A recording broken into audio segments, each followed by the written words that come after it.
Eh ben, bienvenue sur cette nouvelle vidéo les amis, encore des news, encore des nouveautés, jeux vidéo, cette fois-ci encore et encore Xbox, Microsoft qui...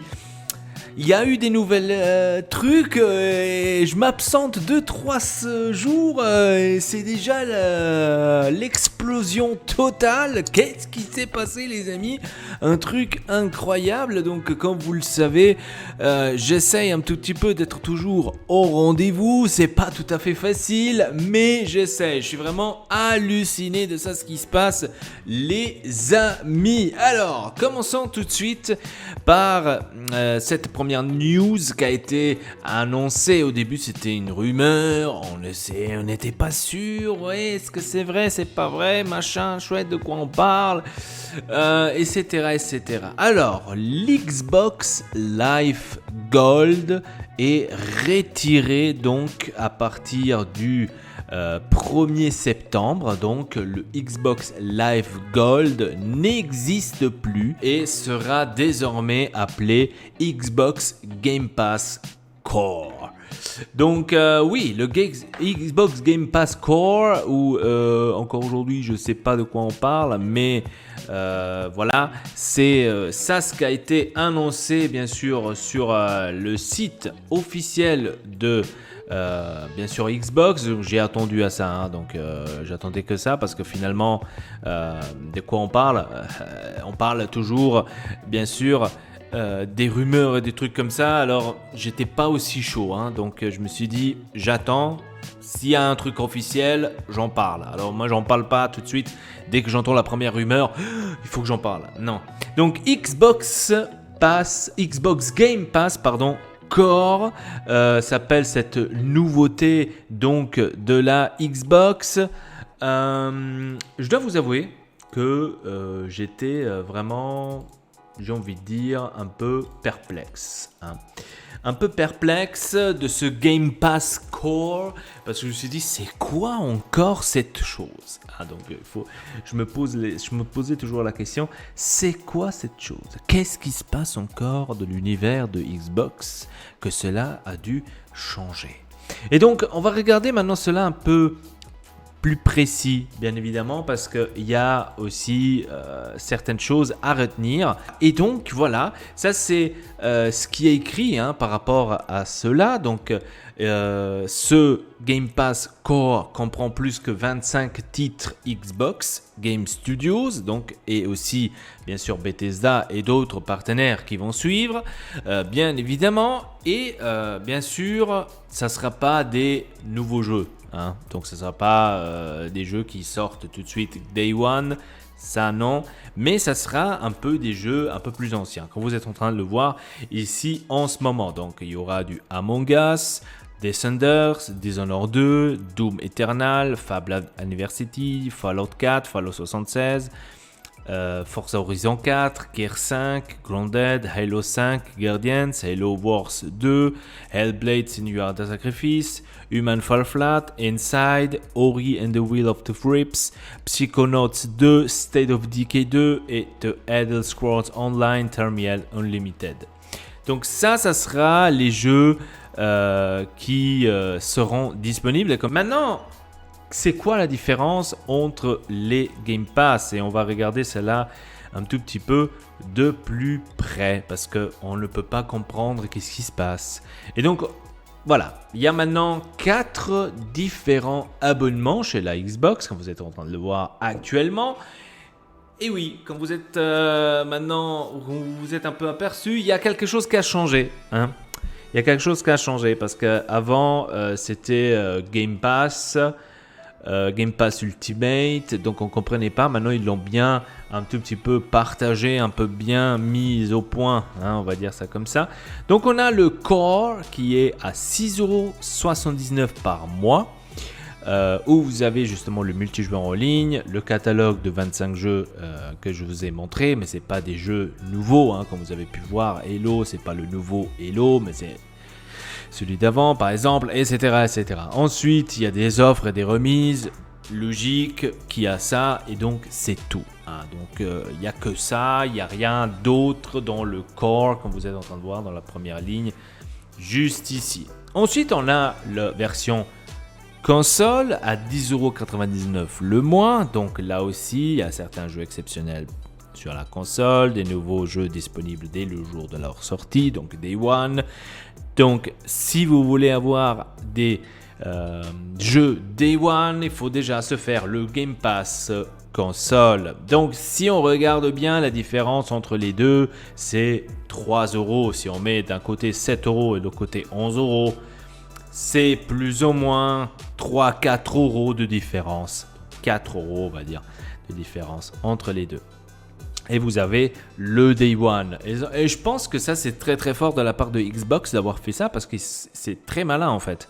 Parce que si vous êtes un nouveau Xboxien, j'ai envie de dire, que vous venez de la PlayStation, parce que cette histoire avec Blizzard, Activision, etc., vous a plu, hein, et que vous savez que finalement, bientôt, Microsoft va gérer le monde du gaming, vous allez changer sur la Xbox. Et donc vous êtes nouveau, vous vous dites bon, je vais essayer ce Game Pass, je vais l'essayer en Game Pass Core, donc de prendre le premier Game Pass pour pouvoir un peu jeter un coup d'œil de réellement de quoi on parle. Et bien finalement, si on regarde ça, les amis,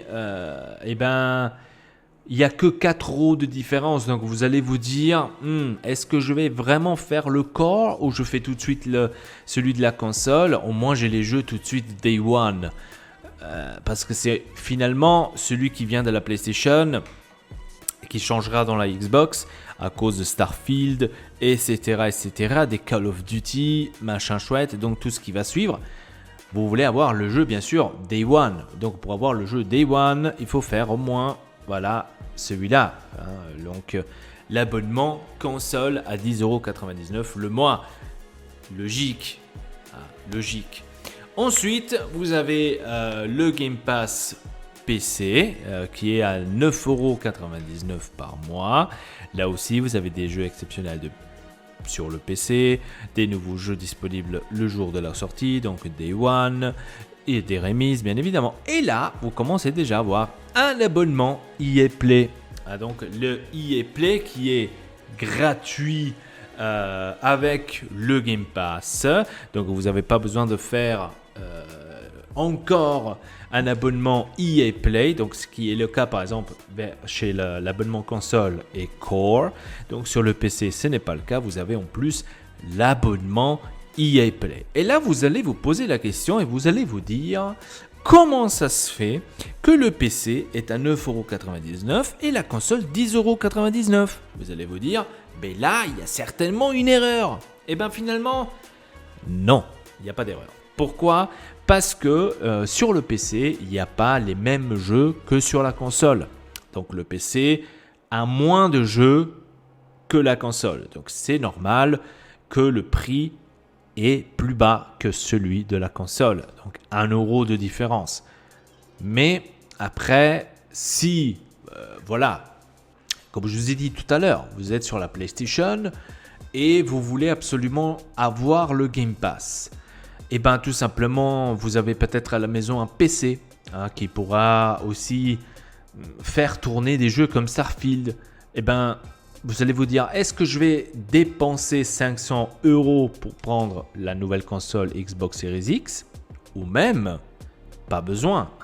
Vous pouvez aussi prendre la Xbox Series S, qui est aussi rentable, je dis pas le contraire, et vous pouvez aussi là-dessus jouer aux jeux du Game Pass et bien sûr à Starfield, etc. Donc il n'y a aucune différence. C'est pas que vous devriez avoir absolument la Series X pour pouvoir jouer à un certain jeu. Donc tous les jeux seront aussi disponibles sur la console là, et qui est bien sûr beaucoup moins cher. Donc je pense que c'est 150€, 200€. Gros max, si je me trompe pas. Donc c'est quand même une différence de 300€. Arriver à 500, c'est quand même une énorme différence. Et vous vous dites, bon, ok, là aussi, il faut réfléchir. Dites, bon, je dépense 200€ plus les 11€ par mois pour avoir justement l'abonnement console. Ou sinon, j'ai déjà un PC à la maison. Pourquoi je devrais m'acheter une console ?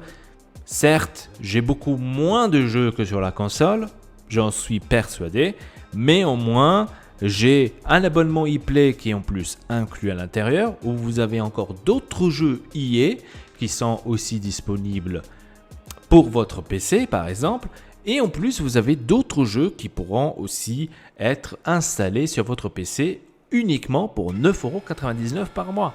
Donc ça c'est un choix à faire. Comme je vous ai dit, si maintenant vous êtes aussi beaucoup sur PC comme moi, que vous jouez aussi sur PC, cela peut convaincre aussi, bien évidemment. Ensuite, vous avez l'abonnement, ce que moi j'ai, c'est le Game Pass Ultimate. Qu'est-ce que c'est ? C'est en fait console et PC rassemblés en même temps. Et là, ce qu'il y a en plus sur le Ultimate, c'est que vous pourriez jouer dans le cloud.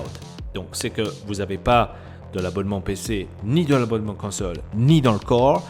Vous avez dans l'Ultimate la possibilité de jouer les jeux dans le cloud. Donc, c'est quand même cool d'avoir le cloud pour pouvoir tester le jeu et dire ok, je vais tester 10-15 minutes le jeu pour voir un peu vers quelle ambiance ça peut aller. Et voyons voir si c'est réellement le jeu là. Et après, vous pouvez l'installer. Ou sinon, vous continuez à jouer en cloud. Hein. C'est pas le souci. Moi, personnellement, je pense que c'est un coup de génie de Microsoft parce que franchement, ça apporte une fraîcheur pour le Game Pass en absolu. Parce que le Game Pass, en fait, a complètement beaucoup de jeux et tellement de jeux pour tout le monde que franchement, on ne pourra pas le nier, mais c'est quelque chose pour moi quand même génial. Vous choisissez bien sûr le Game Pass Core, que c'est peut-être fait pour vous, peut-être pas, je ne le sais pas, et que vous vous dites oui, le Game Pass me plaît. Le Game Pass, c'est quelque chose pour moi. C'est des jeux que j'adore. Mais je veux plus rester encore, je veux avoir plus. Donc vous faites la console, etc., etc. Donc c'est pour ça que je vous dis tout à l'heure, pour moi, le Game Pass Core est stratégiquement bien pensé. Parce que c'est pas simplement attirer encore plus de gens sur le Game Pass. Et bien évidemment, après, qu'est-ce qu'ils vont faire, Microsoft ? Eh bien, ils vont tout simplement pousser, on va dire, les chiffres des abonnés sur le Game Pass encore plus. Parce que tous ceux qui ont le Live Gold, d'ailleurs, je me suis posé la question, est-ce qu'il y a encore des personnes qui ont seulement le Live Gold ? Je pense que oui. Après même la sortie du Game Pass. Parce que moi, personnellement, je dois vous avouer que depuis que j'ai le Game Pass, je n'ai plus rien entendu du Live Gold chez moi sur ma console. Donc, c'est un peu bizarre d'entendre encore qu'il y a des gens qui ont uniquement le Live Gold. Certes, vous avez 2 jeux par mois gratuits, mais les jeux gratuits, c'était pas ouf. Hein, c'était pas Formule 1 2023, par exemple. C'était pas, voilà, c'est pas des nouveaux jeux, c'était des jeux... Ouais, des petits jeux comme ça, c'était pas vraiment énormissime. Et donc, je pense qu'avec le coût du Game Pass Core, ils ont fait énormément de pas vers l'avant, absolument, pour justement améliorer cela de la meilleure façon possible. Hein. Donc, je ne dis pas le contraire. Passons tout de suite, en restant toujours dans le domaine Xbox, Microsoft, etc., eh bien, on va parler justement de ce deal, de ce rachat. Hein, on a en parlé dans plusieurs vidéos. Si vous nous avez suivis dans le blog, on a suivi aussi cette énorme histoire avec la FTC, avec tout ce qu'ils ont fait, porter plainte, et ci et là. On a eu beaucoup de choses à dire, à parler et à discuter. Finalement, tout cela s'est terminé, ça a été repoussé à fond et donc qu'est-ce qui se passe ? Eh bien, l'histoire n'est pas encore finie, les amis. Lisons un tout petit peu cela de plus près. Il y a 8 jours, le rachat entre Microsoft et Activision a connu le tournant à la fois majeur et positif. Après des mois et des mois de bataille juridique, la FTC n'a pas réussi à nettement s'opposer à cette fusion historique. Le souci, c'est que la date butoir de l'expiration du contrat fixée au 18 juillet se rapprochait dangereusement. Et donc, oui, je ne sais pas si vous vous rappelez, mais il y avait cette date, cette deadline, 18 juillet, tout allait se terminer, etc., que finalement, non, c'est pas le cas. C'est pas le cas du tout, les amis. Et donc, pour moi, c'était trop beau à voir. Je vais vous l'avouer, c'était trop beau à entendre. Ah ouais, le 18 juillet, ah ouais, mais c'est presque là, 18 juillet, qu'est-ce qui se passe? C'était beau à entendre, je dois vous l'avouer, c'était beau à entendre. Mais j'en étais persuadé que cela ne serait pas du tout le cas, absolument, que ça allait rester comme ça. Je le savais, malheureusement. Mais regardons un peu ce qui s'est passé encore, juste après cela. Alors, au lendemain de cette date, Activision et Microsoft ont fait une annonce qui sonne comme un énième rebondissement. C'est l'histoire sans fin. C'est bien qu'elle soit proche. Donc, la fusion du siècle entre Microsoft et Activision nous offre un ultime rebondissement. On l'aura appris avec cette tentative de la part de Microsoft racheter un éditeur en mettant un tel montant sur la table, 69 milliards de dollars, on le rappelle, quand même. Ce n'est pas une mince affaire et ça demande beaucoup de temps et de patience. Énormément de temps même.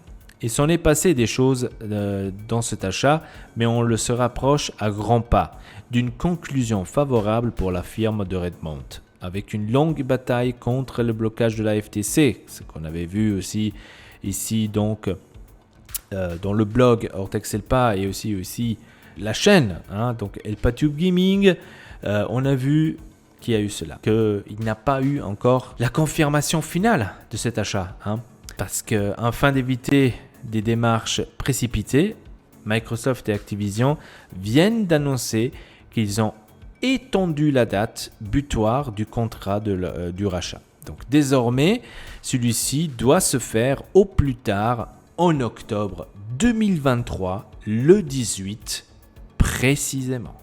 Et donc, les amis, c'est ça. Il faut être patient. Tout simplement. C'est dommage d'un côté parce qu'on s'y attendait absolument à ce rachat, qu'il allait vite fait venir. On s'attendait tous, pour ceux qui ont le Game Pass comme moi, enfin Call of Duty, je peux le jouer. Ouais. Eh ben, pas encore. Pas que vous pouvez pas jouer à Call of Duty avec le Game Pass. Attention, peut-être je m'exprime un peu mal, mais que Call of Duty n'est toujours pas disponible sur le Game Pass, ça c'est plus embêtant. Vous pouvez bien évidemment acheter Call of sur votre Xbox. Je ne dis pas le contraire d'ailleurs, il y a même les serveurs Xbox qui ont été remis de zéro et beaucoup de joueurs se sont lancés dans des parties de Black Ops 2, de Black Ops 1, vraiment hallucinant. Mon cœur a explosé quand j'ai vu ça. Je me suis dit, on revient à l'ancienne, on revient encore une fois à cela. Donc, vraiment incroyable. Et oui, donc, franchement, je suis vraiment content que cela va venir très bientôt. Mais voilà, 18 octobre 2023 jusqu'à présent. Mais pourquoi cela? On va continuer. Il y a des fortes chances que le rachat soit acté et validé d'ici les prochaines semaines, puisque la décision de la CMA, avec laquelle Microsoft doit encore trouver un accord, ce qu'on avait parlé d'ailleurs aussi sur le blog ou sur la chaîne ElpaTube Gaming, pourrait être rendue dès le mois suivant, donc en août. Le rachat historique, initié il y a 18 mois, n'a encore pas résisté à l'envie de faire encore un peu parler de lui. Certes, on le disait, la nouvelle date d'expiration du contrat nous envoie à l'automne, mais toute cette affaire pourrait bel et bien se terminer à la fin des grandes vacances estivales, si on le jette en œil au changement vis-à-vis à des indemnités de rupture qu'ils ont. Elles aussi étaient revues à la hausse dans le cadre de cette fusion. Plus clairement, 3,5 milliards de dollars de dédommagement devront être versés. Dans l'éventualité, bien évidemment, où l'Activision et Microsoft se retirent du projet fusion, ce qui ne va pas arriver, les amis, ne vous inquiétez pas, si l'accord n'est pas conclu avant le 29 août. Ce montant augmente même d'1 milliard supplémentaire, soit de 4,5 milliards si la date du 15 septembre est dépassée, sans aboutir à un accord finalisé. Et donc, cela a été aussi discuté de la part de, Brad Schmidt. Donc, regardons un tout petit peu ce que Brad Smith nous a écrit.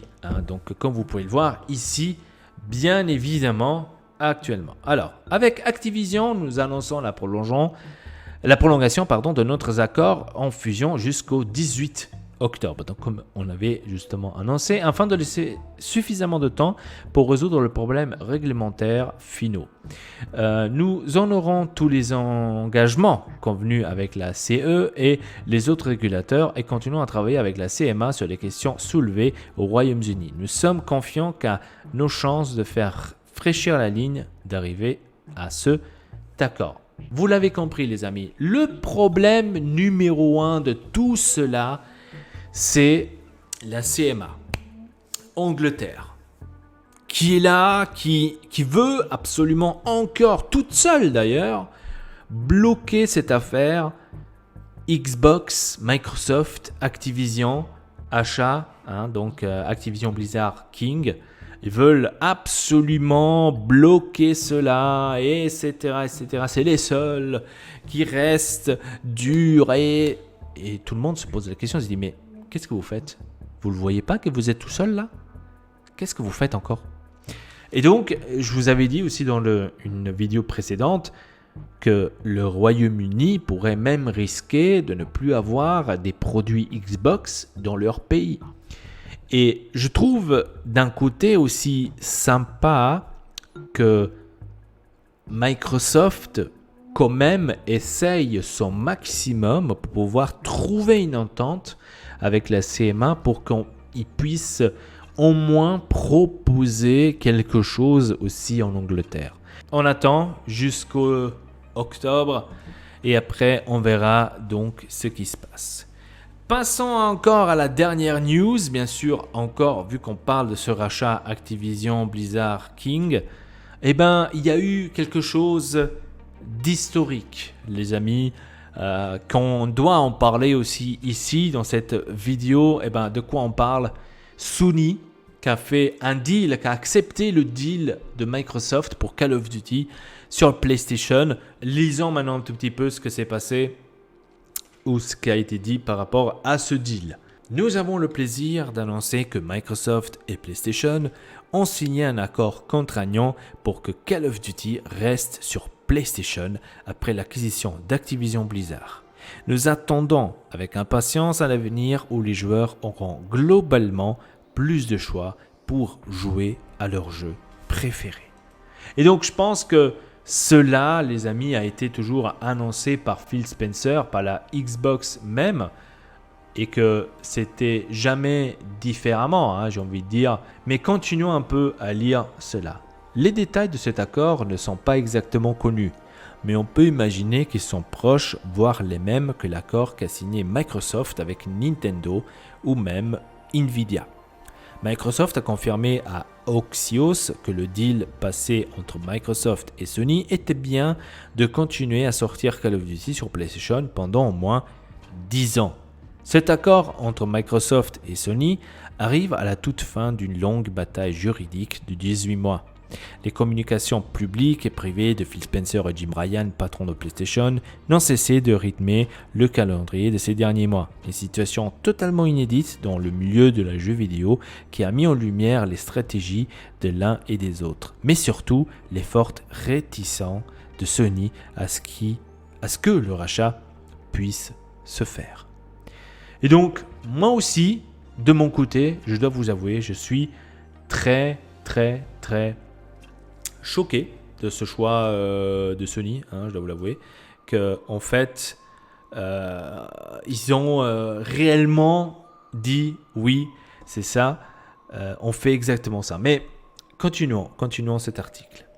Au final, et en se rendant compte sans doute que la situation allait complètement lui échapper, PlayStation semble bien avoir plié, signe que l'officialisation du rachat ne devrait plus trop tarder.